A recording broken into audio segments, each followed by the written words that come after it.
Começando então, mais ou menos um resumo das aulas, eu não pude, na verdade eu fiz uma gravação da aula ontem, só que por algum problema aqui na configuração do OBS, simplesmente não capturou o áudio, então ficou apenas com a imagem.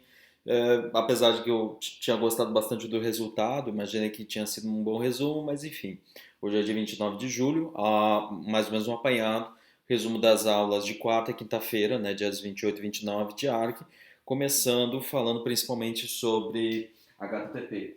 O que eu queria ter falado ontem e se perdeu, e eu até vou acabar sendo mais sucinto, até por uma questão de tempo mesmo, é falar principalmente do HTTP. Mas antes eu só preciso fazer um resgate histórico para mostrar por que o HTTP ele ficou com essa identidade, com esse formato, e o que isso implica até hoje quando a gente estiver falando.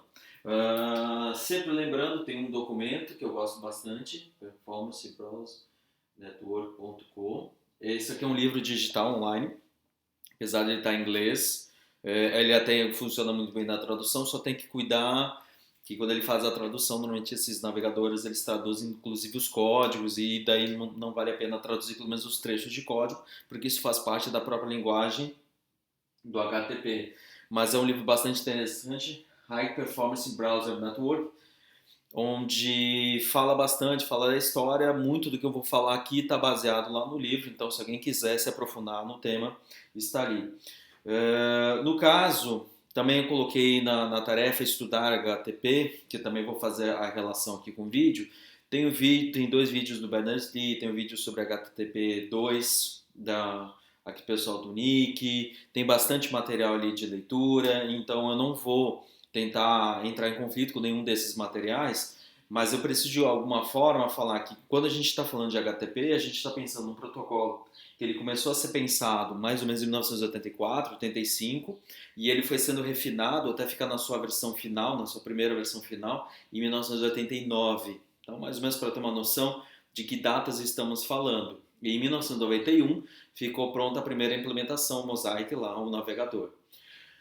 Antes disso, então antes de 1984, o que a gente tinha muito em termos de serviço eram, por exemplo, serviços para a troca de mensagens, como a SMTP, mais especificamente para fazer uma analogia bastante forte, bastante clara em relação ao correio. Então não é à toa que ele se chama correio eletrônico ou e-mail, onde eu tinha um serviço apenas de envio de mensagens que eu usava em combinação com um serviço para recebimento das mensagens. Então, enquanto se encarregava de levar a mensagem até a caixa postal, e tinha um outro serviço que era coletar essa informação da caixa postal. Né? Quem usava o serviço de correios ainda tem disponível esse serviço. Claro que tem uma versão que era o POP2, mas eu que comecei a mexer com esse serviço mais ou menos lá nos anos 90, nem tive acesso. Eu já estava mexendo com o POP3, então eu já vou colocar diretamente com ele, porque senão é muito tempo atrás, mas para quem quiser, tinha uma versão 2 do POP. Uma outra versão também é usar um serviço de MAP, que é algo bem mais recente. Quando eu digo bem mais recente, vamos considerar aqui 20 anos para cá, que se tornou mais popular. Claro, não quero entrar no mérito, mas tem muito a ver com a forma como a gente está utilizando, a banda larga, acesso discado, tem várias questões que elas acabam sendo tendo uma relação, mas só para contextualizar aqui em relação ao HTTP, o SMTP é um serviço bastante popular usado ali no começo dos anos 80, e claro, pelo fato da gente usar a possibilidade de anexar documentos, significa que era uma das formas de propagar documentos, levar o documento de um ponto A a um ponto B, de uma pessoa para outra pessoa. Então o SMTP, embora não fosse o seu serviço final, o transporte de arquivos, mas ele agregava essa funcionalidade, então era uma das formas. A outra forma era usar o File Transfer Protocol, um protocolo onde eu podia ter um site, no caso um servidor, eu podia ter um conjunto de pastas que eu poderia então organizar as informações e aí ter arquivos, mas basicamente fazer transferência de arquivos, onde eu poderia baixar os arquivos ou enviar os arquivos. Era uma possibilidade, uma vez conectado, fazer essas duas operações. Esse serviço era o que tinha disponível. Claro que tinham vários outros, tinha o Finger, tinha o Ruiz, tinha o News, mas em termos de transferência de arquivos, esses eram os mais comuns. E aí veio muito inspirado, fortemente inspirado, principalmente no FTP, em termos de transferência de arquivos, e o SMTP em como se distribui a informação em termos de cabeçalho e corpo de mensagem, é que apareceu, portanto, o HTTP. Só que o HTTP, diferente deles, ele teve já um contexto muito maior, porque quando o Berners-Lee queria resolver esse tipo de problema, e no caso do HTTP isso era mais evidente, claro que, como eu tinha falado para vocês ontem, eu tinha feito todo um resumo, todo um resgate histórico do CERN, da questão, etc. Isso já faz parte dos vídeos, já faz parte dos materiais, então eu já vou pular essa parte. Mas o que é preciso deixar claro é que quando o Berners-Lee ele queria fazer um serviço de transferência de arquivos diferente do FTP e que as pessoas não precisassem de um serviço que funcionasse quase como uma muleta, como o SMTP, a ideia é que passasse esses arquivos e esses arquivos não fossem meramente arquivos quaisquer. Na verdade, ele queria fazer transferência de documentos que pudessem ser documentos ricos ou documentos, no caso, com mídias. Lembrando que nessa época, a gente está falando aqui começo dos anos 80, e começo dos anos 90 isso também era popular, eu comecei a mexer com um computador mesmo lá por volta de 92, até 94, 95, uma coisa bastante popular que tinha ainda assim nos anos 90, por causa da velocidade da internet, era em comprar CD com conteúdos multimídia. Então era um CD, por exemplo, uma enciclopédia digital, que tinha áudio, vídeo, imagens, fotos, etc., então era adquirido um CD que colocava no computador e tocava e podia fazer a navegação, fazendo uma transposição quase direta das antigas enciclopédias. Se alguém teve acesso a uma enciclopédia, seja digital ou física, é esse o princípio. E, claro, a enciclopédia física ela só tinha no máximo imagens, fotos, mas normalmente eu que peguei a Delta Júnior, Barça e por aí, então normalmente era desenho mesmo, não tinha nem foto, raríssimos casos eram fotos. E aqui ele queria uma coisa além, uma coisa que desde os anos 40, 50, lá do Memex, de vários conceitos, eles queriam que essas mídias pudessem ser mídias dinâmicas. Então, essa possibilidade de colocar mídias dinâmicas, claro, falando hoje, soa até estranho, né? Então, eu quero uma imagem que pode ser dinâmica, inclusive a gente está falando de GIF, de imagens assim. Eu posso estar falando de áudio e eu posso estar falando de vídeo. E quando eu falo vídeo é só a imagem mesmo, tá? Claro que a gente pode combinar esses dois aqui para fazer um vídeo com uma ou mais trilhas de áudio. Então, ao falar de documentos ricos, com mídias agregadas, e essas mídias ainda assim podem ser dinâmicas, ou seja, eu poder tocar essas mídias enquanto eu leio esses documentos, é que daí se pensou que o HTTP, ele podia então fazer essa operação desses documentos ricos, logo, eu precisava então ter um tipo de, isso aqui é um hipertexto. Quando eu tenho um documento, onde ele tem essas mídias, que podem ser dinâmicas e principalmente podem fazer referência a elas mesmas. Então, um hipertexto pode apontar para outro hipertexto, que pode levar a outro hipertexto, e assim segue. Então eu posso fazer, que daí entram as analogias, e por isso que até hoje a gente usa essas expressões, esses hipertextos são documentos com figuras, claro, aquela coisa toda. Não vou aqui desenhar para não ficar tão demorado, mas eu consigo colocar uma figurinha aqui, eu consigo colocar um vídeo aqui e assim segue. E aí eu posso fazer essas ligações entre eles, que foram as expressões que ele foi fazendo. E à medida que eu vou lendo um documento atrás do outro, na verdade, o que vai acontecer é que esses hipertextos eles podem estar espalhados ao longo de vários computadores. Eu deixo de ter essa relação de um para um, ou de uma relação onde eu tenho que ter todos os documentos posicionados no mesmo lugar, como eu estava falando agora há pouco, dessas mídias do CD-ROM, por exemplo, que tinha uma enciclopédia. Então esse documento pode estar num computador, esse documento pode estar em outro computador, né? Aqui só para desenhar um computador, muito mal e muito feio, coitado, mas só para ilustrar. E aí eu ia saltando de computador para computador. Então, no momento que eu fazia esses saltos, na verdade, eu ia passeando pelos vários computadores, ou melhor, eu ia estar num oceano de informações. Essas expressões, essas metáforas que o Berners-Lee usava no começo, elas acabaram se popularizando e acabaram sendo incorporadas. Então, essas ligações significavam que eu tinha um oceano de informação e eu ia passeando, ou melhor, eu ia navegando. Por isso que até hoje a ferramenta que a gente usa é justamente o browser, né? Ou navegador, onde eu ia navegar de um documento a outro. E essas ligações, claro, eu tinha que ter um ponto de ancoragem, que é uma das tags, um dos marcadores desse hipertexto. Então, eu ia navegando, aí eu parava nesse documento, ou seja, eu ancorava nesse ponto, fazia a leitura do documento, depois eu continuava a navegação, parava em outro ponto, ancorava e continuava fazendo essa leitura.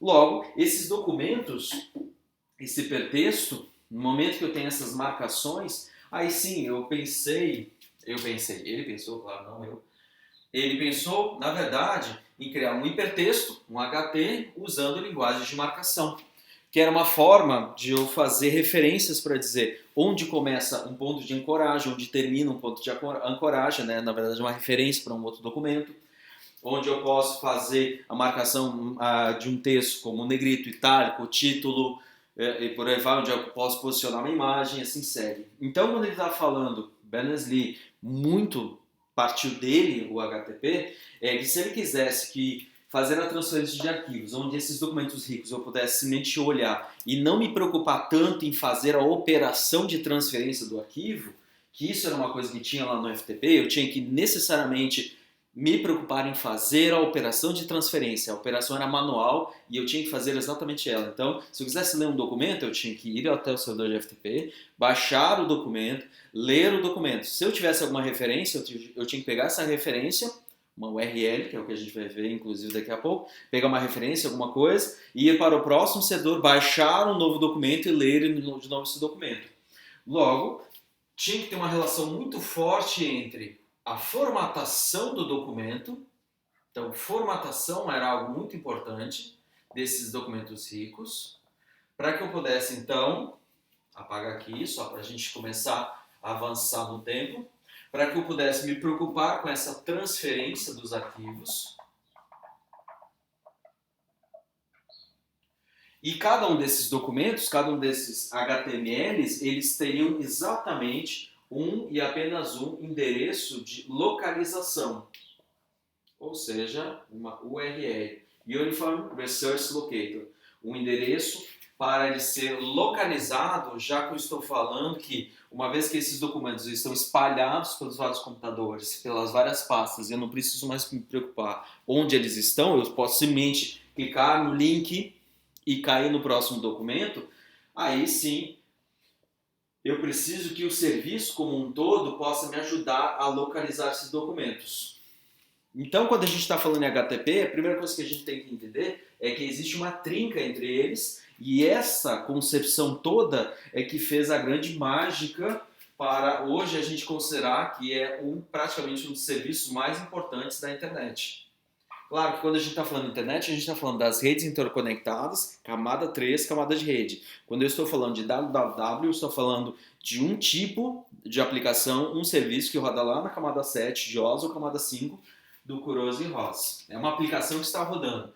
Então, ele está falando de como transferir arquivos para o meu computador para conseguir ler. Esses arquivos têm um formato de documento e eu quero também saber como localizar eles. Então, ao falar de www, eu preciso falar desses três acrônimos.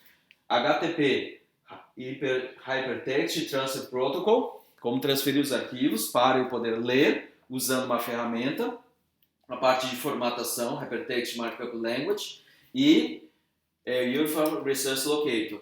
Ou seja, eu sei onde está o arquivo, eu faço a transferência dele e uma vez que eu baixo ele, eu consigo fazer a renderização, a apresentação, a formatação do documento. Se tem uma figura que tem que ficar à direita, então o meu renderizador, né, a minha ferramenta, o meu navegador, vai criar uma área de desenho, vai baixar aquele arquivo, né, porque eu sei onde está o arquivo e eu faço a transferência do arquivo e aí eu posiciono a imagem lá para que se faça a apresentação, uma vez que essa é a formatação que está constando no documento.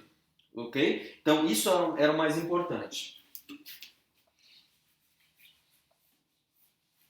E ao falar de HTTP especificamente, então eu estou dizendo claramente, eu tenho alguém que faz essa navegação e alguém que oferece esses arquivos. Logo, é um serviço do tipo cliente-servidor. Então isso é muito importante. Tanto é que a próxima aula, quando eu estiver falando sobre isso, o que era para ser uma vantagem, essa arquitetura simples cliente-servidor, ela vai trazer alguns entraves quando a gente começar a pensar que o cliente também quer oferecer alguns serviços. Aqui no caso, somente o servidor oferece. Esse servidor hospeda esses arquivos e aí o cliente vai lá e solicita. E então, ao falar de cliente-servidor, o cliente sempre inicia as operações com métodos, que são as requisições,